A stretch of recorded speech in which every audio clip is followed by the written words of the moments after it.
la principale lutte, celle qui nous est accessible à tous, c'est d'en parler en fait. De communiquer, de faire avancer nos opinions, de les faire évoluer, de partager nos expériences, de discuter de tout ça. Non, c'est vraiment important. Salut à toi, bienvenue sur Brin de Cosette, un podcast où on parle toutes les 2 semaines de féminisme, de rapport au corps, de politique et même de sexe. Et aujourd'hui, pour le premier épisode, on accueille Lotte. Je m'appelle Lotte et je suis actuellement en licence 2 art plastique et j'habite à Bordeaux. J'ai 20 ans. Ok. Est-ce que tes parents étaient féministes ? Ma mère, dans l'idée, oui. Ma mère, elle a toujours eu beaucoup de fierté à toujours être indépendante au niveau financier. Et du coup, elle m'a élevée de façon à être une femme forte, quoi. Et mon père, il n'a pas vraiment de position, je pense, par rapport à ça. Je sais pas trop. Est-ce que tu te souviens du premier stéréotype qui t'a été envoyé dans la tête quand t'étais petite ? Ouais, moi-même, étant petite, oui, j'avais toujours les jouets pour filles, quoi.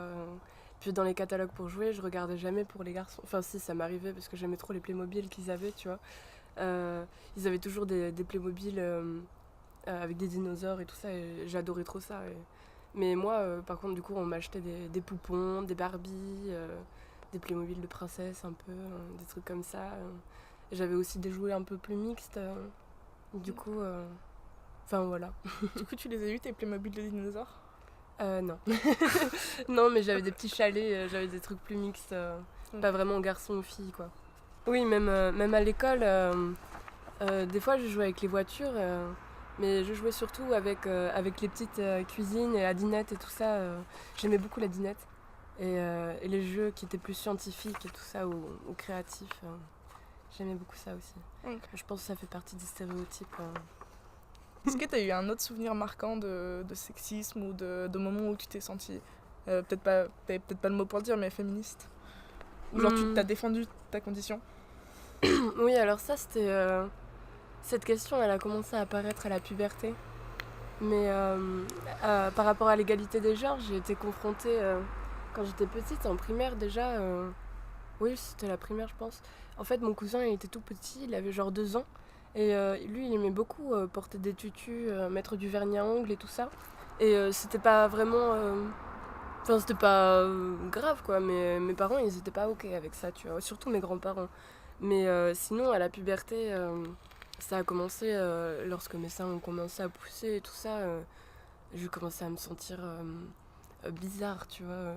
Les gens me regardaient, je me sentais un peu sale, tout ça. J'étais pas... franchement, au début, dans mon adolescence, j'étais vraiment pas heureuse d'être une femme.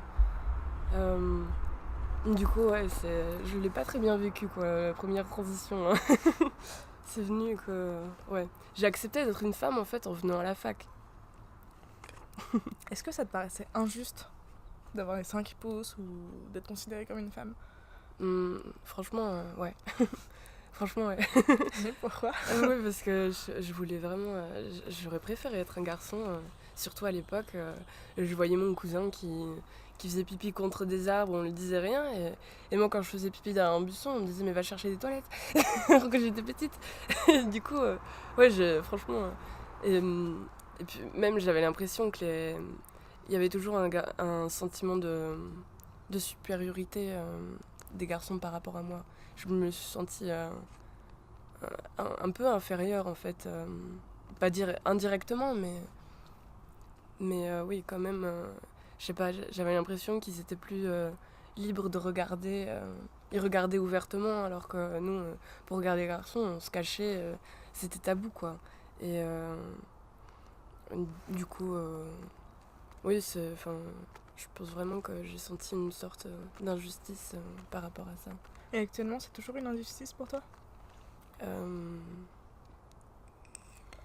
Ouais, je pense que... Enfin, j'essaye de passer par-dessus, enfin, de le surmonter et tout ça. Enfin, maintenant, je me considère plus égalitaire. Je pense qu'on est tous humains, quoi. Donc, vraiment, je fais plus trop de différence entre moi et les garçons, mais... Mais oui, il y a encore des écarts, quoi. On peut pas le nier. Tu les ressens, toi, les écarts? Oui, des fois, quand je rencontre des gens qui ont pas forcément la même opinion que moi je sais pas, par exemple, qui pensent que les choses sont comme ça, et moi, je peux pas accepter ça. Je suis vraiment plus dans des idées progressistes. Je pense qu'il faut croire en un monde où tout est possible, quoi. Donc, ouais, non. Il y a toujours des gens qui sont outrés par rapport à certains comportements. Du coup, est-ce que tu te définis comme féministe? C'est pas vraiment quelque chose que j'ai envie de revendiquer, mais oui, c'est pas vraiment quelque chose que j'ai envie de revendiquer. Je pense que justement c'est normal et que tout le monde devrait être comme ça. Enfin, même aujourd'hui, c'est devenu une sorte de norme quand même. J'ai l'impression, pas partout bien sûr, mais en tout cas dans mon entourage, enfin c'est une norme quoi. Quand j'entends des propos qui sont, comment on dit, pas féministes mais Sexiste. ouais sexistes ou je sais pas comment on dit quelque chose de par rapport à la société comment elle est ou y a pas un mot moins fort que sexiste, je sais pas comment dire. Macho Ouais voilà des choses de la société dans laquelle on vit. Les remarques de vendeurs, par exemple, qui disent Mademoiselle, vous avez un joli sourire, tu vois, des trucs comme ça. Je me suis perdue. Qu'est-ce qu'on disait? Je te demandais si tu te définissais comme féministe. Oui. Du coup, ouais, c'est pas quelque chose que j'ai envie de revendiquer non plus pleinement. Je pense vraiment que ça devrait être une norme, quoi. Ouais, du coup, est-ce que c'est que tu considères que on ne devrait pas avoir à se dire féministe dans la société dans laquelle on est, ou est-ce que c'est toi qui n'as pas envie que les gens te considèrent comme féministe? Hum, Non, je pense vraiment que... Enfin, c'est un peu des deux, je pense. Franchement, c'est un peu des deux. Ça devrait... Ouais, je sais pas, ça devrait être tout le acquis. monde devrait être féministe, donc toi, t'as pas l'étiquette. Si tout le monde a cette étiquette-là, c'est pas une étiquette qui existe, Ouais, c'est voilà, c'est ça. ça? Ok. Ouais. Ok. Est-ce que t'as déjà fréquenté des milieux militants féministes ou dans la même veine Oui, en tout cas, dans la gauche, quoi. Ouais, franchement. Mais après, j'aime pas forcément dire de gauche et tout ça, mais c'est là-dedans que je me sens le plus à l'aise, quoi. Le plus sur le même pied d'égalité que tout le monde, quoi. Ouais. Donc voilà. Est-ce que pour toi, le féminisme et le combat LGBTQ+, c'est le même combat? Je pense, ouais. Ouais, c'est... Enfin, personnellement, je trouve que c'est une lutte pour l'égalité. L'égalité, enfin... Ce qui est bon dans notre monde, c'est qu'on est tous différents. Et... Oui, on est tous différents et c'est bon, quoi. Je sais pas, il faut le valoriser, c'est magnifique d'avoir toutes ces communautés, tous ces gens différents qui ont des identités différentes, et il faudrait valoriser chaque personne par rapport à son unicité. Enfin, je sais pas, chaque personne est unique et c'est vraiment beau, quoi. Toutes les femmes ne sont pas pareilles, tous les hommes ne sont pas pareils, tous les LGBT ne sont pas pareils, enfin, chacun... Surtout que LGBT, ça ça rapproche déjà ça plusieurs regroupe tellement choses. de choses, donc oui, non, Ouais. c'est tellement vaste, c'est pas une communauté, quoi, c'est des humains. Donc ouais, c'est... Ok. Est-ce que t'as un avis sur le mot mademoiselle?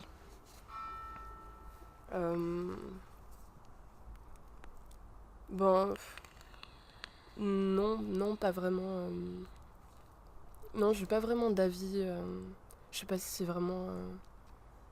Enfin, moi, personnellement, quand on m'appelle madame ou mademoiselle, ça me touche pas plus que ça, vraiment. Mais après, c'est plus pour la question, quand on dit les hommes pour définir les humains. Ça me pose plus de problème, Ouais. par contre. Parce que c'est que des mots, d'accord, mais bon... ça reste un peu... je sais pas, c'est pas compliqué de dire humain. Bah, ça fait pas beaucoup plus de choses à dire. Il y a une syllabe en plus, hein, désolé, mais... Et que le H majuscule de homme pour humain, on ne l'entend pas à l'oral. Là-dessus, je suis totalement... Oui, voilà, c'est ça, donc Ok. on peut pas nier qu'on se sent exclu quand même. Hein. Qu'est-ce que tu penses des fémènes? Honnêtement, je comprends tout à fait leur colère. Oui, je comprends tout à fait leur colère. Je trouve elle est parfaitement légitime. C'est pas... Enfin, je peux aussi comprendre qu'il y a des gens qui pensent que c'est démesuré la façon dont elles agissent. Mais il faut aussi comprendre d'où elle vient, cette démesure, quoi. C'est rien que... Enfin, c'est notre société cette inégalité qui est démesurée, en fait. Donc c'est normal qu'il y ait une colère qui est proportionnelle, qui réagit par rapport à ça. Je pense, enfin... Et est-ce que tu penses que le fait de montrer leur sens est une bonne façon de se faire entendre? Ou est-ce que justement ça dessert pas le truc? Je vois pas en quoi des seins serait problématique. Les hommes aussi ont des seins. On a tous des tétons. Je sais pas. Et qu'est-ce que tu penses du mouvement MeToo? Le mouvement MeToo... j'ai jamais vraiment eu d'avis encore sur ce mouvement. C'est-à-dire? Après, c'est par rapport à la justice, vraiment, qui réagissent. C'est vrai que dans la justice, les agressions sexuelles, elles sont pas traitées correctement. Enfin, c'est... moi-même, j'y ai moi-même été confrontée. Je vois bien que ça avance pas très très vite comparé à d'autres affaires. Enfin, il faut constater la gravité des choses et arrêter de remettre en question la vérité de certains propos. D'accord, il y a des femmes qui ont peut-être menti par rapport à leurs agressions sexuelles, mais il faut pas du tout en faire une généralité ou leur mettre la pression. Il faut toujours être à l'écoute et c'est des choses graves qui se passent, quoi. Donc il faut pas empêcher la parole de sortir, quoi. Je sais pas si c'est clair ce que je dis. Non, mais... Si, ouais, voilà. Est-ce que tu penses que ça fait du bien à la société ou pas? Franchement, ouais. Oui, il faut prendre conscience que le harcèlement de rue, les propos sexistes, les agressions sexuelles, c'est beaucoup plus courant qu'on ne le pense et elles sont présentes dans le quotidien des femmes en général, quoi. Elles sont partout, il faut en parler.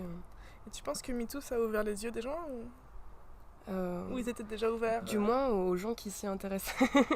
Je pense que ceux qui s'y intéressent pas de base ou ceux qui sont contre, enfin qui cherchent à nier ce genre de phénomène, ça n'aidera pas plus, quoi. Mais peut-être que ça permet surtout aux gens de parler en général. Et je pense que oui, enfin forcément d'un moyen ou d'un autre, ça montre. On peut pas passer à côté, quoi. C'est quoi ton rapport au corps? Je sais pas. Personnellement, moi, ça me pose pas problème. Après, c'est le regard des gens qui est des fois difficile à supporter. Par exemple, quand il fait chaud, on met un short. On met un short, en plus, j'aime pas les pantalons. Surtout les pantalons pour femmes, ils sont souvent très, très moulants et ça colle et ça gratte. Et, du coup, je déteste. Et du coup, ouais, l'été, j'aime bien avoir les jambes à l'air. Je trouve ça très confortable. Mais après, il y a des gens qui pensent que porter un short, c'est là pour attirer le regard, ou je sais pas, et c'est ça qui est vraiment dur à vivre des fois. Enfin, les hommes devraient porter des shorts aussi, comme dans les années 90, on serait tous beaucoup plus libres. Il y aurait moins de jaloux. Okay. Donc, par exemple, ouais, je sais pas, je suis plutôt à l'aise avec mon corps, sauf quand il y a des regards intrusifs comme ça. Ça me met mal à l'aise, en fait. Ok, donc c'est pas du tout ton corps qui te met mal à l'aise, mais c'est les Ouais, autres. c'est vraiment le regard, quoi. Non, moi, je suis pas spécialement complexée, quoi. Moi, j'accepte. Ok. Et c'est quoi ton rapport au sexe? C'est-à-dire mon rapport au sexe, par rapport à la vision dans la société, ou comment je le pratique, ou Ce que tu veux. qu'est-ce que j'ai à dire sur le sexe. Le sexe, c'est vachement cool. Ouais. Je pense que beaucoup de gens sont de cet avis. Et je pense que beaucoup de gens pensent aussi que le sexe, c'est moins cool. Bah, c'est leur droit. Je pense qu'on devrait... c'est quelque chose d'intime, ça concerne que soi. Et du coup, on devrait tous être libres de le pratiquer de la façon qu'on le veut, quoi. Sauf si ça nuit à la liberté d'autrui. J'ai pas forcément envie Ouais, de voir des gens qui font des choses devant chez moi, quoi. Tu vois. ok.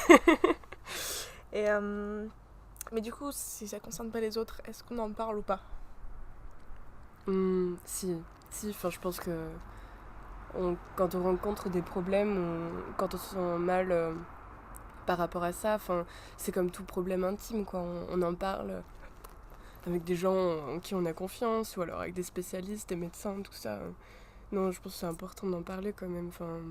Même si ça concerne que soi, c'est des, c'est, il faut qu'on se donne les moyens de s'épanouir aussi, quoi, dans sa vie intime.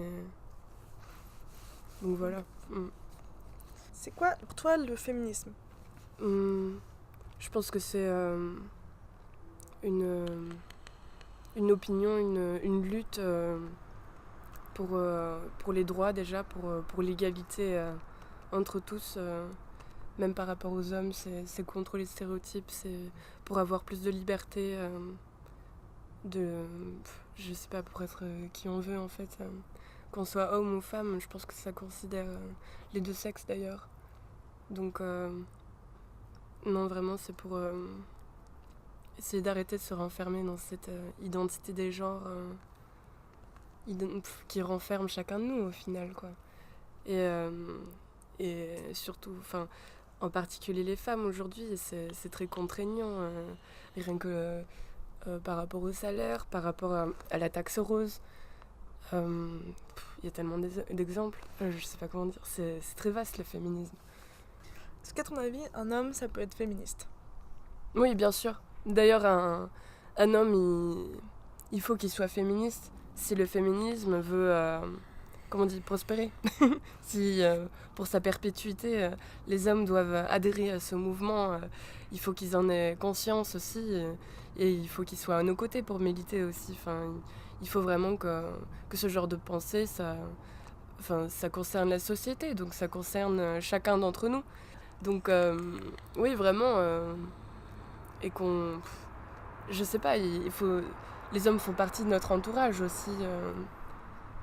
Il faut qu'on... Non, vraiment, et puis même, plus il y a de gens, mieux c'est. Pour moi, le féminisme, il peut pas se faire sans hommes. Oui.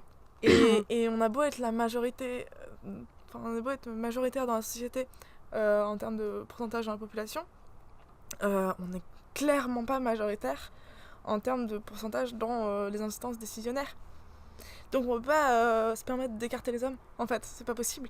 Oui, bien sûr. Si on écarte les hommes, on n'écarte pas juste 50% de chances de réussite. On écarte 99% de réussite, quoi. C'est pas possible. Oui, voilà, pas... ça restera une... si on écarte les hommes, ça restera une communauté fermée sur elle-même, Oui. quoi.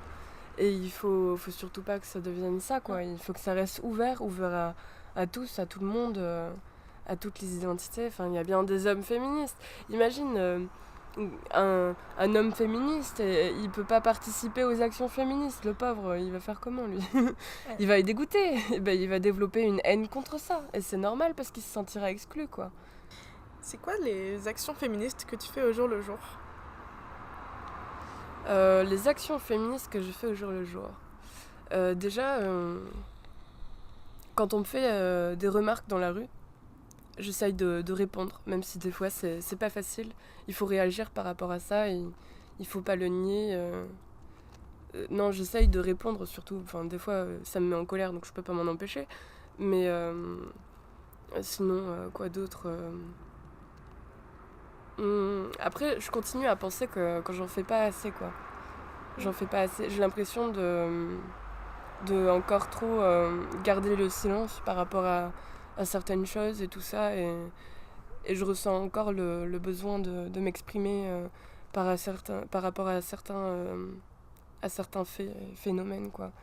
Et du coup, ouais, je sais pas comment dire, les actions féministes, je sais pas, je suis. je suis féministe. T'es là, elle Je suis là, oui. Et puis quand il y a des choses qui me plaisent pas, je les dis, quoi. Et j'essaye de militer de cette façon-là. Donc voilà, je sais pas si c'est suffisant, mais... Bah, je pense pas qu'il y ait de limite à ce qu'on fait comme action féministe. Je pense que rien que faire un truc de temps en temps, c'est déjà vachement bien. Parce qu'en vrai, tout le monde ne fait pas un truc féministe de temps en temps. Oui, c'est sûr. Et je vois que quand je marche dans la rue avec mon mec, je m'empêche pas de lui mettre une main au cul comme lui peut le faire. Oui, bien sûr. Tout à fait. Voilà. Moi aussi. Moi, j'essaye de le faire discrètement quand même. Mais du coup, je le fais. Les humains ont des belles fesses. N'est-ce pas? Il faut arrêter de penser que...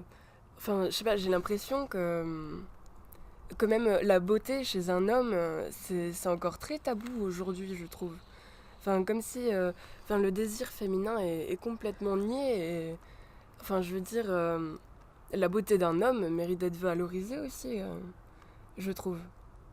Parce que, enfin, un homme, il prend soin de lui quand même aussi. Et du coup, oui, les femmes sont regardées, on regarde les hommes. Il faut pas que ce soit intrusif, bien sûr, ou on n'a pas le droit de faire du harcèlement de rue non plus, mais je sais pas comment dire. Il y a une certaine courtoisie à tenir quand même. Donc ouais, je sais pas. Est-ce que la féminisation des noms de métiers, ça te choque? Pas tout le temps. Pour certaines choses, je trouve ça étrange. Je remarque qu'on n'est jamais d'accord sur les mots de toute façon. Oui. C'est comme quand on dit auteur, des fois on rajoute juste un O, un E, pardon, et des fois on dit autrice. Et du coup, je me dis, mais alors, pourquoi on pourrait pas juste garder les noms comme ils sont? Je sais pas. Mais du coup, si on reste dans ce principe-là, il faut le pousser jusqu'au bout.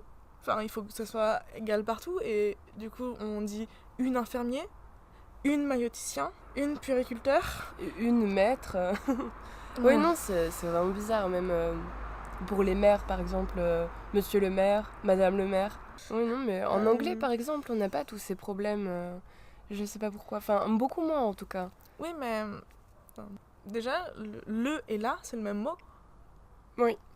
Donc, on genre pas dès le début. C'est presque un neutre, en fait, vraiment, pour le coup. Et en allemand, c'est pareil, il y a un neutre. Donc, si on voulait vraiment pousser les choses, on dirait, bah, ok, soit on utilise les deux, mais dans ce cas-là, les gens qui sont non-binaires vont se sentir pas forcément bien. Soit on utilise le neutre, et comme ça, pour tout le monde, et comme ça, il n'y a pas de problème. Mais en français, on n'a ni neutre, ni mot qui s'approche, et on nous dit le neutre, c'est le masculin. Ouais, non, c'est... Non, parce qu'en fait... c'est pas trop ça, quoi. Tous les métiers qui étaient ouverts aux femmes depuis très longtemps, dès que ça a été ouvert aux hommes, on a trouvé un mot. Bah, genre infirmier, pour sage-femme, on a trouvé maïoticien, maïoticienne, puéricultrice. C'était majoritairement ouvert aux femmes. Quand les hommes sont arrivés dans le métier, on a dit puériculteur. Ouais. Mais tous les métiers où les femmes arrivent tard dans ce métier-là, et ben on s'inquiète pas de féminiser le mot.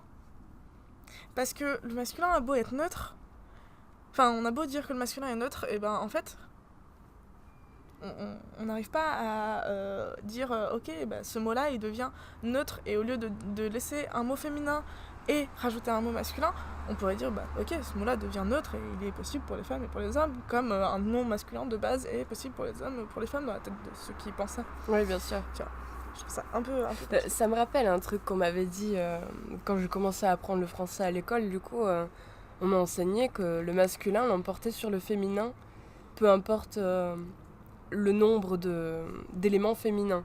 Et je devais être en CM1, je crois, je sais plus, ou en CP, j'en sais rien, j'étais en primaire, quoi. Et je me rappelle qu'à l'époque, j'avais trouvé ça particulièrement injuste, si jeune j'étais, quoi. Ouais, j'avais trouvé ça choquant même.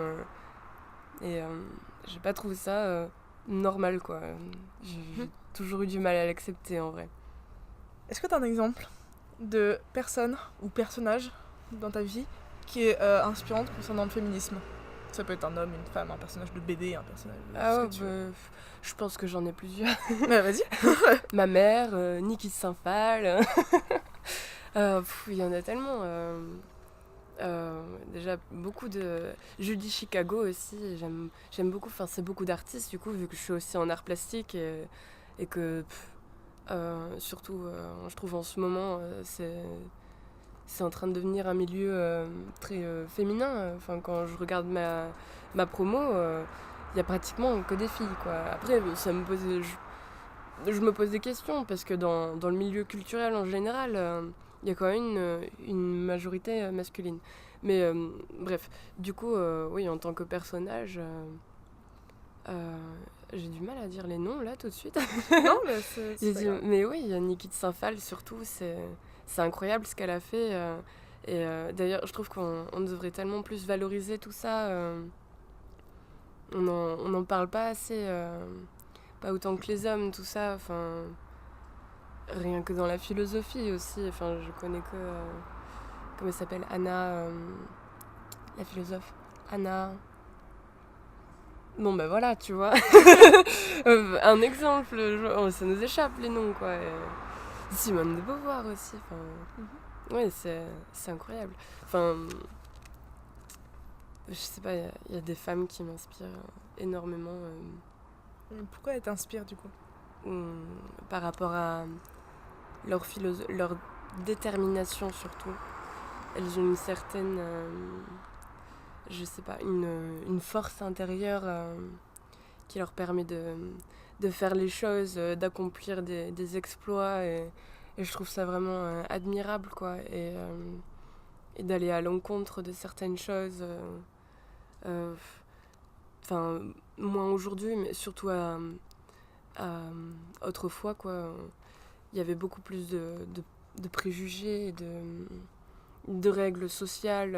Et il y a quand même des femmes qui sont allées au-dessus de tout ça et qui n'ont pas accepté tout ça et qui sont allées au bout de leur identité au final. Donc, et je trouve ça vraiment... je trouve ça génial. Tout à l'heure, on parlait du fait que les hommes devaient aussi se saisir du féminisme. Est-ce que tu as un exemple d'homme féministe? Là, tout de suite, un homme féministe.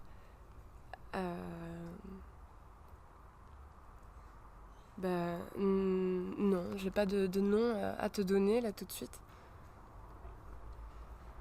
Je sais pas, je pense qu'il y en a.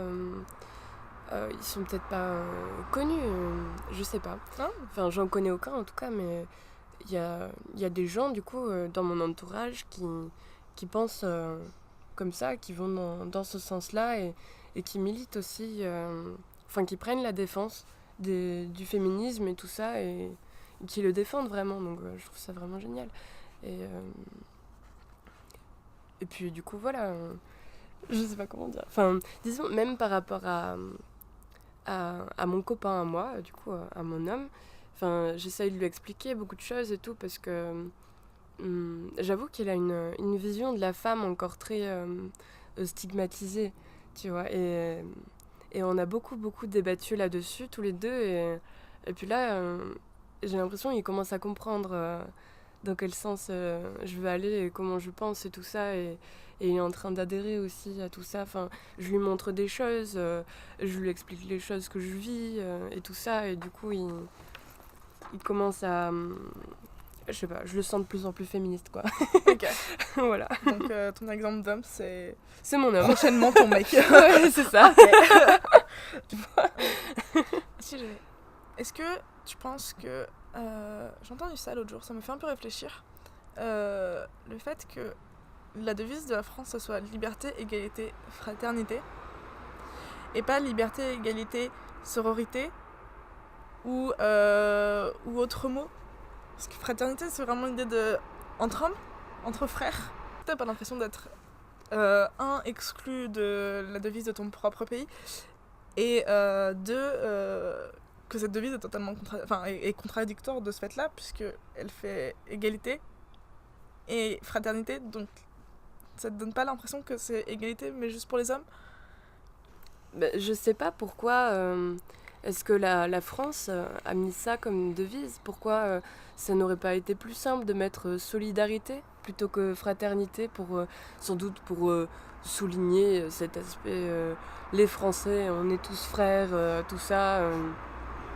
Eh bien, oui, enfin, je sais pas.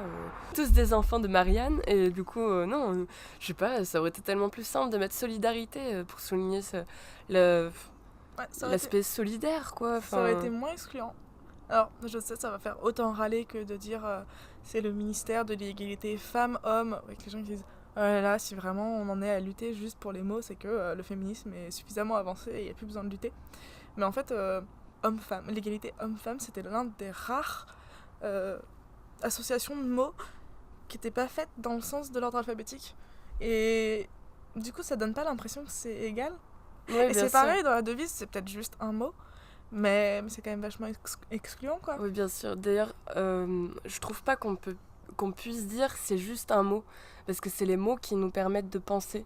Et du coup, oui, vraiment, on a un lexique dans notre tête avec des principes de grammaire, comme le masculin l'emporte sur le féminin, t'apprends ça en primaire, et du coup, dès le départ, on t'apprend le fonctionnement, enfin c'est ta pensée qui est influencée quand même par tes mots. Ouais. Donc, non, vraiment, c'est pas juste un mot, c'est la manière de penser, c'est dans le sens où va tout ça, quoi.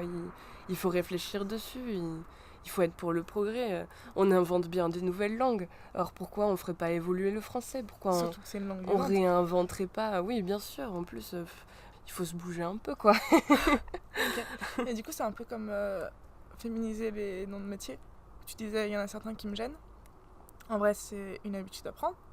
Oui, bien sûr. Et tu vois, quand on a féminisé écrivain, il y a des gens qui ont dit oui, mais dans écrivaine, il y a veine. C'est pas utile, c'est pas. Et il y a des femmes qui ont répondu oui, mais dans écrivain, il y a vin, c'est pareil. C'est vin, Oui, c'est comme débat. Pour moi, c'est la même chose pour autrice et pour tout un tas de mots où en fait, c'est juste une habitude à apprendre. Une fois que ça a été acté, parce qu'on vit dans un pays où quand même on a beau avoir une langue vivante, on a quand même une académie française qui définit ce que c'est vraiment notre langue, qui est d'ailleurs majoritairement masculine. Très conservatrice, Et très mine de rien. conservatrice. Ouais. Et en fait, c'est con, hein, mais il y a pas mal de moments où eux font évoluer la langue en fonction de comment est-ce que la population s'est approprié tel ou tel mot, ou a décidé que cet anglicisme-là, en fait, on allait l'utiliser tout le temps. Et donc, ça allait devenir vraiment un mot français. Mais je pense que c'est aussi un peu à eux de commencer à dire oui les métiers, oui les noms, oui on fait évoluer et on permet à tout le monde de pouvoir s'y reconnaître parce qu'en vrai Ouais, c'est étrange. si déjà on avait une grande instance là-haut qui disait non mais la règle c'est ça, après en tant que personne individuelle on peut parfaitement reprendre les gens en disant non la règle c'est ça, elle est écrite là. Ouais, voilà, je sais pas, il faudrait que les autres essayent de comprendre un peu. Enfin, je sais pas, il faut se mettre à la place des femmes aussi. Comment est-ce qu'on peut penser comme ça? On n'est pas censé accepter une telle. Il faut se mettre à notre place. Je sais pas. Bon, je vais te donner une référence un peu risible, quoi. Mais ça m'a bien fait rire. Franchement, c'est un film qui est sur Netflix. Ça s'appelle Je ne suis pas un homme facile. Ah, je l'adore. Si tu l'as vu. Ouais, franchement. Mes parents n'ont pas aimé. Il est vraiment rigolo. Parce que mes parents ont dit, enfin je leur ai montré, et ils m'ont dit, mais en fait c'est exactement le genre de film que nous on voyait quand on était jeunes aussi, à ton âge. Et la fin est bateau, et en fait on le trouve pas si intéressant que ça. Oui, il y a des trucs qui devraient être améliorés, mais il y a beaucoup d'humour et tout ça. Et puis je pense vraiment. Et puis il y a une certaine réflexion sur le féminisme, Ouais. une vision sur le féminisme que j'ai trouvé vraiment intéressante, que ce soit vraiment un truc de femme, quoi, de se retrouver comme ça et de militer. Franchement, il y a des aspects comme ça qui sont vraiment... il y a des images qui m'ont marqué quand même si ça reste un film sans réel... fond, je veux dire, ou réflexion, il y a quand même des images qui marquent comme quand l'homme il a les jambes épilées là, qu'il est avec son pot de glace devant la télé, tu vois, dans son petit peignoir. Et c'est quand même une image très forte, quoi. Moi j'ai trouvé que c'était... Il y avait certaines parties qui étaient très stéréotypées. Oui, mais pour l'avoir montré à pas mal de potes, tu vois, il y a notamment la scène où il se fait épiler, où ils vont jusqu'à lui épiler les orteils. Et j'ai des potes qui m'ont fait mais vous épilez les orteils? Et j'ai dit, bah, en fait, on a des poils dessus aussi. Et ça vous dérange aussi quand on a. Enfin, dans l'idée qu'on a, il faut qu'on s'épile l'entièreté de la jambe. Donc oui, on épile aussi. Et vraiment, dans leur tête, c'était pas abouti jusque-là. Mais après, tu vois, par exemple, le fait qu'il mange sa glace en peignoir devant la télé parce qu'il est un peu déprimé, c'était un peu cliché.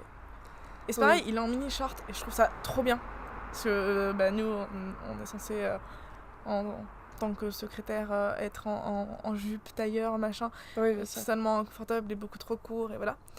Et donc lui, il se retrouve en mini-short, mais il a des poches. On n'a pas de poches, nous, quand on est en jupe.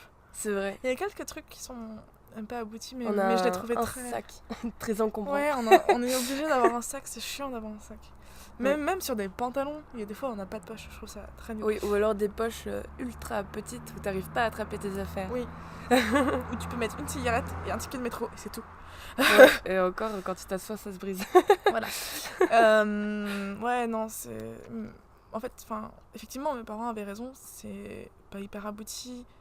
En même temps, c'est un film, ça peut pas être oui, bien sûr. parfait. Et après, voilà.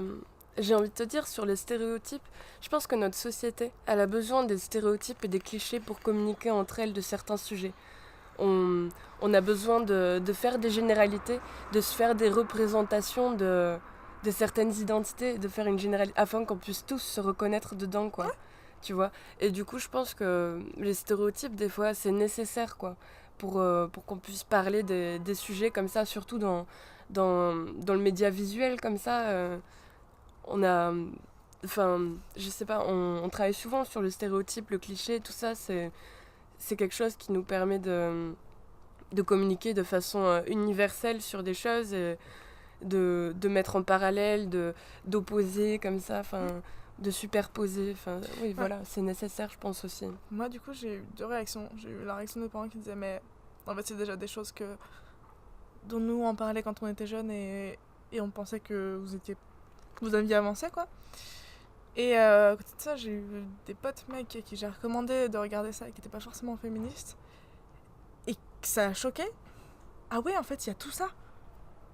Donc même s'il n'est pas abouti, en fait, il y a quand même énormément de choses qui sont vachement avancées. Mais il y a un impact, ouais.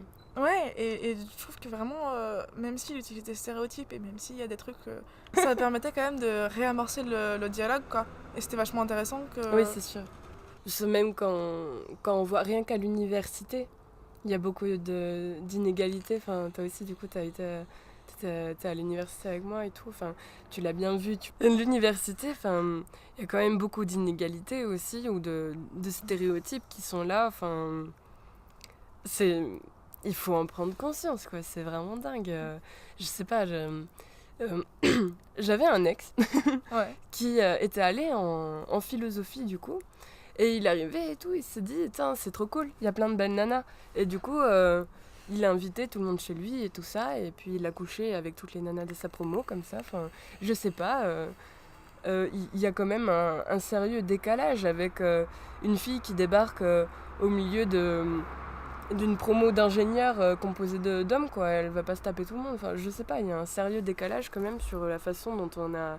Oui, je suis d'accord. Et une dernière question. C'est quoi pour toi le prochain pas du féminisme? La prochaine marche à gravir, la prochaine action à faire Tout d'abord, je pense que ce qui est vraiment essentiel, quoi, ce serait de supprimer la taxe rose. Vraiment de rendre plus accessibles les produits féminins et l'égalité des salaires aussi. Je trouve qu'on essaye de façon... mesquine, de façon vicieuse de nous entretenir dans une dépendance financière, quoi, qui est inacceptable au fond, et ça se sent, quoi. Rien que la taxe rose, quand je vais au supermarché, je suis scandalisée à chaque fois. Est-ce que tu as envie qu'on te retrouve quelque part sur un sur un Instagram, sur Moi, Instagram, il n'y a que mes sur- dessins, mais... Ouais, non, mais pourquoi vas-y, pas, c'est ton vas-y. instant auto-promo. Vas-y, tu balances mon Insta et tout Vas-y. ça. Donc, c'est Van Dongen, donc je vous l'épelle. VANDONGEN, le tiré de 8 là, le Underscore. tiré bas, underscore, je connais pas ce mot, et LOTTE, donc LOTTE. Voilà. Ok, merci beaucoup. Merci à toi d'avoir écouté ce premier épisode pas parfait du tout. Si tu l'as quand même aimé, tu peux le partager. S'il y a des questions que tu aurais voulu poser, tu peux les mettre en commentaire pour les prochains invités. Et de même pour les remarques constructives, j'ai hâte de pouvoir progresser avec toi. Tu peux aussi retrouver Brin de Cosette sur Insta @brin_de_cosette, Brin avec un S, comme dans le titre. Et puis, à dans 2 semaines. Allez, bisous! Some say we're